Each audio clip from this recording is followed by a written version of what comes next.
Anda mungkin sering dengar ungkapan klise ini ya, sejarah itu selalu ditulis oleh para pemenang. Betul sekali. Dan biasanya, saat dengar kalimat itu, otak kita kan langsung ngebayangin hal-hal klasik ya. Ya, kayak jenderal perang zaman kuno gitu kan. Tepat, kita bayangin raja-raja yang baru saja menaklukkan wilayah baru, terus mereka menyewa penulis kerajaan untuk membengkokkan fakta. Biar mereka kelihatan kayak pahlawan super yang nggak terkalahkan. Kita tuh udah cukup terbiasa atau bahkan sinis ya dengan ide kalau buku sejarah di sekolah kita mungkin sedikit diedit demi kebanggaan nasional. Iya, itu hal yang lumrah terjadi dalam politik kan. Tapi, nah ini dia, di sesi bedah materi kita hari ini, saya mau Anda yang sedang mendengarkan membayangkan sesuatu yang jauh lebih ekstrim dari sekedar politik biasa. Seberapa ekstrim yang kita bicarakan ini? Loh, teks-teks paling suci, pilar teologis yang jadi fondasi keyakinan miliaran manusia. Wah, ini berat nih. Iya, gimana kalau itu semua sebenarnya adalah hasil akhir dari proses penyuntingan, pemotongan, dan sensor brutal yang dirancang murni untuk mengamankan sebuah singgasana. Itu jelas bukan premis yang ringan ya. Saat kita mulai masuk ke wilayah manipulasi teks suci berskala global, kita nggak lagi ngomongin propaganda biasa. Bukan sekedar menyembunyikan kekalahan perang kan? Sama sekali bukan. Kita sedang membicarakan rekayasa realitas. Ini adalah upaya sengaja untuk memutar kompas moral dan spiritual peradaban manusia ke arah yang sepenuhnya salah. Dan itu dilakukan dari generasi ke generasi. Wow. Dan itulah yang bakal kita bongkar habis-habisan di eksplorasi kita hari ini. Oke, mari kita mulai. Dari mana kita berangkat? Have you been misled? Misi kita di sini jelas kita akan membedah anatomi dari sebuah teori konspirasi sejarah dan teologi berskala raksasa. Menarik. Inti dari narasinya apa? Intinya adalah konsep Dajjal atau Antikristus dalam wujud manusia super yang selama ini ditakuti dalam tradisi Islam, itu sebenarnya adalah karakter fiktif. Karakter fiktif. Maksudnya direkayasa gitu. Betul, sengaja diciptakan dan diselewengkan oleh rezim penguasa masa lalu. Tujuannya satu, untuk menyembunyikan identitas sang penyelamat atau revolusioner yang sesungguhnya, yaitu Al-Mahdi. Oke. Untuk bisa membedah klaim tentang Dajjal ini, kita nggak bisa langsung lompat ke karakternya ya. Kita harus lihat infrastruktur manipulasinya dulu. Iya, gimana cara mereka melakukannya kan? Maupun Al-Quran, itu nggak turun ke kita dalam gelembung vakum yang steril. Maksudnya selalu ada campur tangan penguasa. Benar. Teks-teks tersebut telah melalui tangan-tangan manusia yang punya kekuasaan militer dan politik. Motif mereka tuh bukan untuk menyebarkan pencerahan spiritual. Terus apa dong? Insting dasar seorang penguasa, mempertahankan kekuasaan absolut mereka dari ancaman apapun. Nah, mari kita bicarakan mekanismenya. Karena disinilah klaim sumber kita jadi sangat spesifik. Materi ini berargumen kalau dalam sejarah Islam awal, ada bukti yang menunjukkan bagian-bagian dari Al-Quran itu secara misterius hilang. Iya, ada klaim tentang itu. Ada penyebutan tentang surah-surah yang awalnya berukuran 2 atau 3 kali lipat lebih panjang dari yang kita kenal sekarang. Terus, ada narasi sejarah terkenal tentang Khalifah Utsman. Ya, pengumpulan mushaf oleh Utsman. Betul, Utsman mengumpulkan berbagai versi Al-Quran yang beredar, membakarnya, dan memaksakan satu versi tunggal yang udah dikurasi oleh negara. Nah, pengumpulan oleh Utsman ini biasanya kan diajarkan sebagai langkah administratif biasa ya, untuk menjaga persatuan umat. Ya, itu versi standar yang kita pelajari. Tapi narasi yang kita bedah ini melihatnya dari lensa politik yang sangat gelap loh. Tindakan membakar versi lain itu dilihat sebagai operasi sensor negara yang masif. Tunggu, jadi tujuannya apa mereka mensensor itu? Tujuannya untuk menghapus referensi eksplisit atau nama-nama spesifik dari penerus yang ditunjuk secara ilahi, yaitu keluarga Nabi Muhammad sendiri atau yang dikenal sebagai Ahlul Bait. Waduh, pas saya baca bagian ini ya, otak saya langsung membandingkannya dengan dinamika di dunia korporasi. Kayak pengambil alihan paksa atau hostile takeover gitu loh. Analogi yang menarik, gimana tuh maksudnya? Coba Anda bayangkan, ada sebuah dewan direksi baru yang licik berhasil merebut perusahaan raksasa dari tangan pendirinya. Apa langkah pertama yang mereka lakuin? Mengamankan dokumen. Persis, mereka pasti akan menyusup ke ruang arsip, mencari surat wasiat atau dokumen legal asli sang pendiri, terus menghancurkannya tanpa sisa. Mereka harus menghapus nama ahli waris yang sah dari dokumen resmi itu. Karena kalau nama ahli waris itu masih ada, Nah, dewan direksi yang baru ini nggak akan pernah punya legitimasi hukum di mata pemegang saham. Makanya harus dibakar. Analogi korporat itu pas banget untuk menggambarkan logikanya. Dewan direksi yang baru ini sadar betul pijakan mereka itu cacat. Tapi ada masalah besar dengan analogi itu kalau kita terapkan di masa lalu. Masalah apa? Menghancurkan dokumen di ruang arsip korporasi kan gampang. Menghancurkan kitab suci yang diyakini masyarakat itu jauh lebih rumit loh. Iya juga ya. Itu yang jadi pertanyaan besar saya sih. Membakar teks di era sebelum ada mesin cetak mungkin bisa memutus distribusi fisik. Tapi kan tradisi Arab saat itu sangat mengakar pada budaya lisan kan? Sangat kuat tradisi hafalannya ya. Banyak orang hafal ayat-ayat suci di luar kepala. Gimana cara seorang khalifah menghapus ingatan ribuan orang cuma dengan ngebakar perkamen? Disitulah Anda menyentuh inti dari kontrol otoritarianisme kuno. Membakar perkamen itu cuma langkah simbolis. Langkah administratif pertamanya aja. Oh, jadi ada lanjutannya? Jelas. Setelah Anda menetapkan satu versi yang disetujui negara, langkah selanjutnya adalah mengontrol narasi publik secara total. Anda mengontrol mimbar-mimbar masjid. Jadi mereka memonopoli tempat ibadah. Betul. Anda pastikan siapapun yang mengajarkan versi yang berbeda atau berani menceritakan ayat tentang ahli waris yang sah bakal dicap sebagai pemberontak negara, dikucilkan atau bahkan dieksekusi. Wow, jadi mereka menggunakan ketakutan. Ketakutan itu alat penghapus memori yang paling efektif. Seiring berjalannya waktu, ketika generasi yang menghafal versi aslinya mati atau dibungkam, nah, versi negara ini bakal jadi satu-satunya realitas buat generasi berikutnya. Mengerikan ya? Dan pola operasi yang digerakkan oleh ketakutan ini, menurut video tersebut, bukan hal baru di era Islam. Ini siklus penguasa paranoid yang terus berulang dari zaman nabi-nabi sebelumnya. Nah, bicara soal penguasa paranoid, video ini emang menarik garis paralel sejarah yang luar biasa ambisius. Coba kita lihat daftarnya. Ada Firaun? Ya, kasus klasik ketakutan penguasa. Betul. Anda pastikan siapapun yang mengajarkan versi yang berbeda atau berani menceritakan ayat tentang ahli waris yang sah bakal dicap sebagai pemberontak negara, dikucilkan atau bahkan dieksekusi. Wow, jadi mereka menggunakan ketakutan. Ketakutan itu alat penghapus memori yang paling efektif. Seiring berjalannya waktu, ketika generasi yang menghafal versi aslinya mati atau dibungkam, nah, versi negara ini bakal jadi satu-satunya realitas buat generasi berikutnya. Mengerikan ya? Dan pola operasi yang digerakkan oleh ketakutan ini, menurut video tersebut, bukan hal baru di era Islam. Ini siklus penguasa paranoid yang terus berulang dari zaman nabi-nabi sebelumnya. Nah, bicara soal penguasa paranoid, video ini emang menarik garis paralel sejarah yang luar biasa ambisius. Coba kita lihat daftarnya. Ada Firaun? Ya, kasus klasik ketakutan penguasa. Kenapa Firaun sampai memerintahkan pembunuhan massal bayi-bayi laki-laki yang baru lahir? Karena dia ketakutan setengah mati sama nubuatan kelahiran Musa yang bakal meruntuhkan kerajaannya. Benar. Terus ada Raja Herodes di era Romawi yang ngelakuin kekejaman identik, memburu bayi-bayi karena takut sama kelahiran Yesus. Kita juga lihat pola yang sama pada Nimrod saat menghadapi Abraham. Pola memburu bayi atau sang penyelamat ini, diteruskan tanpa jeda ke dalam sejarah Islam menurut sumber kita. Gimana contohnya di era Islam? Dinasti Abbasiyah. Waktu itu, mereka adalah kekaisaran dengan kekayaan dan militer yang nyaris tak terbatas.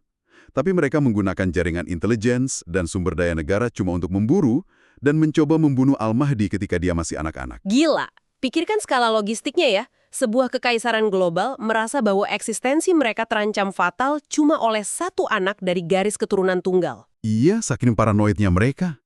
Tapi tunggu, selain paranoia terhadap bayi, ada metode lain yang disorot video ini yang menurut saya jauh lebih mematikan. Karena ini sifatnya teologis. Maksud Anda, infiltrasi dari dalam? Iya, mereka menggunakan sosok Paulus dari Tarsus dalam sejarah Kristen sebagai studi kasus utama. Kasus tentang gimana cara membajak sebuah gerakan dari dalam. Iya. Kasus Paulus ini sangat krusial dalam argumen video tersebut. Paulus digambarkan bukan sekedar tokoh sejarah biasa. Terus sebagai apa? Sebagai prototipe dari agen penguasa yang melakukan infiltrasi. Awalnya, kan dia ini pemburu berdarah dingin yang menyiksa pengikut Yesus. Iya, musuh nomor satu mereka. Tiba-tiba, dia mengklaim dapat visi spiritual dan secara mendadak memposisikan dirinya sebagai otoritas tertinggi di agama itu. Dia nyingkirin penerus sah yang benar-benar hidup dan berjalan bareng Yesus, seperti Simon Petrus. Paulus pada dasarnya menyatakan kalau Bahkan jika ada malaikat yang turun dari langit dan bawa ajaran yang berbeda dari apa yang dia sampaikan, maka malaikat itu harus dikutuk. Wow! Iya kan? Itu tingkat arogansi yang mencengangkan loh. Itu bukan bahasa pencari kebenaran spiritual, itu bahasanya diktator yang lagi masang pagar listrik di sekitar monopolinya atas kebenaran. Analogi pagar listrik itu akurat banget. Pernyataan tentang mengutuk malaikat itu adalah bentuk pertahanan teologis yang kedap udara. Paulus sedang memvaksinasi pengikutnya dari kebenaran apapun yang mungkin datang setelahnya. Biar posisinya aman selamanya. Betul. Kalau malaikat saja nggak boleh didengarkan, apalagi tokoh revolusioner manusia yang mencoba meluruskan ajaran. Sistem pertahanan ini sangat brilian dari kacamata politik rejim. Tapi ini memunculkan satu masalah logika yang sangat ganggu pikiran saya nih. Apa itu? Kalau Anda adalah Kaisar Romawi kuno atau Khalifah Abbasiyah yang punya kuasa absolut, Anda punya tentara, Anda punya kuasa bakar kitab suci dan nulis ulang agama. Oke, lalu? Kenapa Anda ketakutan banget sama konsep sang penyelamat ini? Kenapa Anda nggak hapus aja seluruh nubuatan tentang Mahdi atau Mesias dari buku sejarah? Tekan aja tombol delete pada konsep penyelamat itu, selesai kan? Nggak ada penyelamat, nggak ada yang perlu ditakutin. Anda ngelihatnya dari sudut pandang efisiensi modern sih. Psikologi massa di zaman kuno itu kerjanya beda loh. Beda gimana maksudnya? Anda nggak bisa sekedar menekan tombol delete pada sebuah ide yang udah jadi harapan kolektif peradaban. Nubuatan tentang datangnya penyelamat yang bawa keadilan, itu udah terlanjur mengakar kuat di akar rumput. Oh, karena masyarakat bawah udah keburu percaya ya? Iya, orang-orang miskin, kaum tertindas, mereka hidup dari harapan itu. Kalau penguasa tiba-tiba menghapus narasi penyelamat, itu justru jadi bukti jelas kalau penguasa itu tiran yang menyembunyikan sesuatu. Malah jadi senjata makan tuan ya? Betul. Penghapusan total malah bakal memicu pemberontakan massal malam itu juga. Oke, saya ngerti sekarang. Anda nggak bisa bunuh pahlawan yang belum datang karena itu bikin rakyat marah. Jadi Anda pakai taktik yang jauh lebih licik. Taktik seperti apa menurut Anda? Anda membiarkan nubuatan tentang sang pahlawan tetap ada, tapi Anda menghancurkan reputasinya sebelum dia bahkan muncul. Persis. Disinilah video tersebut ngelempar bom konspirasi terbesarnya. Karena para penguasa nggak bisa ngehapus konsep Al-Mahdi, mereka menciptakan figur tandingan untuk mengelabui umat. Figur tandingan ini maksudnya Dajjal. Iya, karakter Dajjal atau Antikristus bermata satu yang selalu digambarkan sebagai wujud fisik manusia. Menurut analisis materi ini, itu nggak pernah ada secara literal. Tunggu, maksudnya Dajjal manusia itu nggak ada? Menurut teori ini ya, itu cuma monster fiktif yang direkayasa di ruang gema kekuasaan politik. Wah, jadi kalau Dajjal manusia ini palsu, apa Dajjal yang sebenarnya menurut mereka? Dajjal sejati yang diperingatkan oleh para nabi sejak awal itu bukan manusia super penipu, melainkan sebuah entitas sistemik. Ia adalah struktur pemerintahan kekaisaran yang eksploitatif. Contohnya kayak gimana? Dalam konteks masa lalu, itu kekaisaran Romawi kuno. Di era modern, kreator video terang-terangan nunjuk Amerika Serikat dan sistem imperialisme barat sebagai perwujudan binatang besi penjajah yang diramalkan kitab suci. Jadi ini soal sistem raksasa, bukan individu. Betul. Sistem yang beroperasi menentang supremasi ilahi, dibungkus retorika demokrasi, padahal menjalankan penindasan ekonomi dan militer global. Oke. Terus gimana rezim masa lalu ini bisa nyiptain sosok fiktif Dajjal berwujud manusia? Materi ini ngebedah prosesnya. Dan jujur, buat saya ini kayak ngelihat teknik deepfake atau kampanye hitam paling masif dari abad pertengahan. Yah, perampokan identitas besar-besaran. Para penguasa ini kan tahu betul apa ciri-ciri spesifik dari Al-Mahdi yang asli. Jadi apa yang mereka lakukan? Mereka ngambil atribut mulia dari sang penyelamat ini, memelintirnya dan menempelkannya pada karakter penjahat buatan mereka, si Dajjal fiktif itu. Proses pencurian identitas ini memang sangat terstruktur. Video ini ngangkat contoh dari literatur hadis Sunni. Ada riwayat yang menyebut kelak Dajjal muncul dari Isfahan, diikuti 70.000 pengikut dari keturunan Ishak. Ya, itu sering kita dengar. Dia juga dikabarkan bakal bicara bahasa Ibrani dan ngebangun kembali kuil suci. Bagi kebanyakan umat, detail ini diterima gitu aja sebagai ciri si penjahat akhir zaman. Padahal, menurut argumen dalam penelusuran kita ini, semua detail itu, bahasa Ibrani, 70.000 keturunan Ishak, bangun kuil, aslinya adalah deskripsi profetik dari pengikut Al-Mahdi kan? Begitulah simpulan yang ditarik. Penyelamat sejati, Mahdi punya misi yang mengakar kuat pada silsilah Nabi Bani Israel. Dia revolusioner yang menyatukan. Tapi lihat betapa jenius dan jahatnya manipulasi ini. Mereka menukar posisinya. Ya, elit kekhalifahan mengambil tanda-tanda Mahdi yang positif ini dan menyuntikkannya ke profil Dajjal. Ini benar-benar manipulasi psikologis tingkat dewa sih. Coba Anda posisikan diri Anda sebagai masyarakat awam di masa itu. Atau bahkan masa kini. Pasti sangat membingungkan. Anda udah dicuci otaknya dari kecil kalau siapapun yang datang dengan 70.000 pengikut yang bicara Ibrani, itu adalah Dajjal, sang iblis. Terus suatu hari, Mahdi yang asli beneran turun ke dunia dengan tanda yang persis sama buat ngelamatin Anda. Apa reaksi Anda? Pasti panik. Anda nggak bakal menyambutnya. Anda bakal lari ketakutan, ambil senjata, terus teriak, itu dia penjahatnya, bunuh dia. Betul. Penguasa bahkan nggak perlu repot-repot ngeeksekusi sang penyelamat.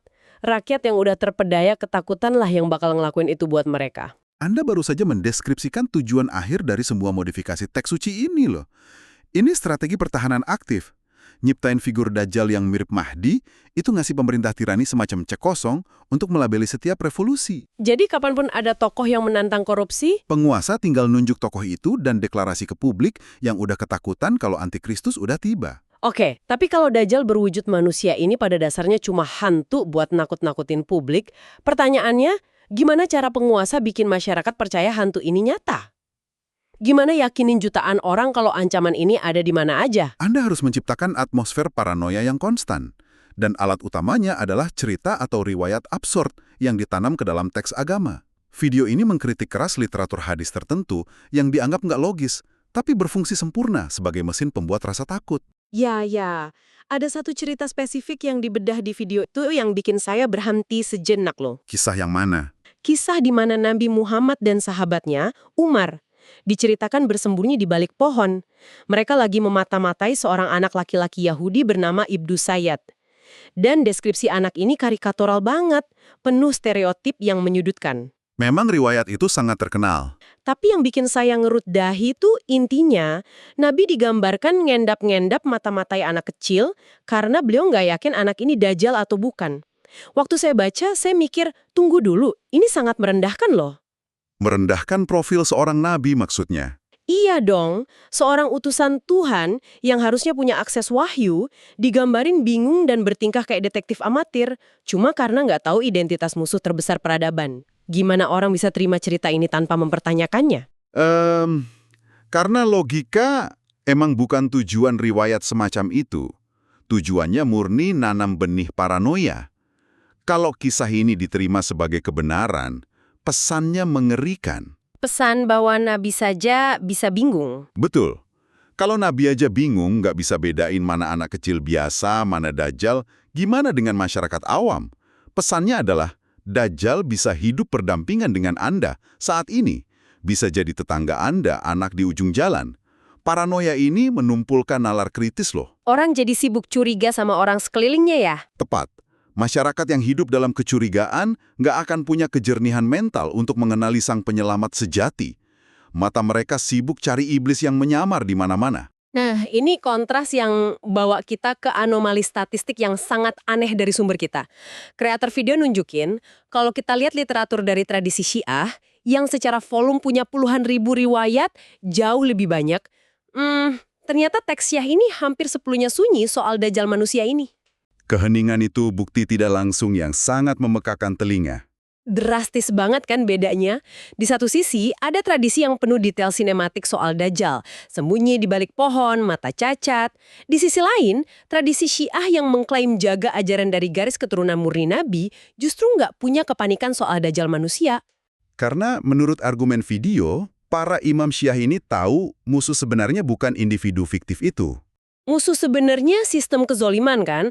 Pemerintahan tirani yang saat itu emang lagi ngejar-ngejar mereka. Fakta absennya narasi Dajjal di teks Syiah makin ngukuhin kalau cerita horor itu cuma produk pabrik rezim kekhalifahan. Kalau kita rangkai semua pepingannya ya, kita lagi ngelihat evolusi manipulasi informasi tingkat tinggi. Penguasa mengidentifikasi ancaman, yaitu lahirnya sang penyelamat. Mereka nggak bisa hapus konsep itu dari publik, jadi mereka pakai sensor, kampanye hitam, pencurian atribut, dan sebar paranoia massal. Biar manusia menolak penyelamatnya sendiri ya? Betul, mereka membajak agama jadi tameng kerajaan.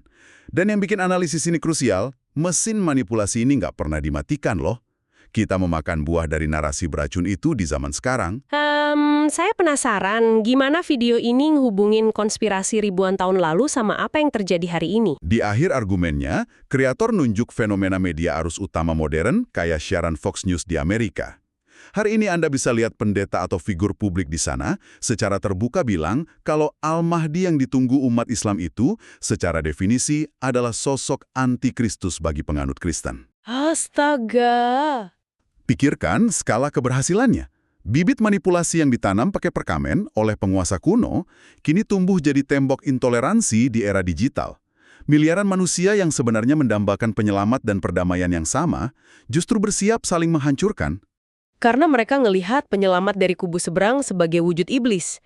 Wah, ini realisasi yang bikin bulu kuduk berdiri sih. Perang narasi ternyata bukan penemuan abad 21 ya. Itu mungkin senjata kontrol massal tertua yang pernah dibikin manusia. Tepat sekali. Dan saat kita mau tutup diskusi ini, ada satu pemikiran yang terus ganggu saya nih. Apa tuh? Kalau elit penguasa zaman kuno, yang secara teknologi cuma modal perkamen, pedang, dan ketakutan, bisa nulis ulang sejarah dan muter kompas moral miliaran manusia, coba bayangin betapa rapuhnya kita hari ini. Di era teknologi informasi ini ya, Memproduksi dan nyuntikin disinformasi langsung ke saku setiap manusia dalam hitungan milidetik. Seberapa yakin Anda yang lagi dengerin ini kalau realitas, sejarah, atau politik yang Anda yakini hari ini nggak lagi ditulis ulang secara real time oleh penguasa tak kasat mata di balik layar server? pertanyaan yang sangat valid untuk direnungkan. Terima kasih buat Anda yang udah gabung di sesi bedah materi kita hari ini. Tetaplah skeptis, jangan pernah lelah mempertanyakan narasi dominan yang disodorkan ke Anda, dan pastikan rasa ingin tahu Anda tetap menyala sampai kita bertemu di eksplorasi berikutnya.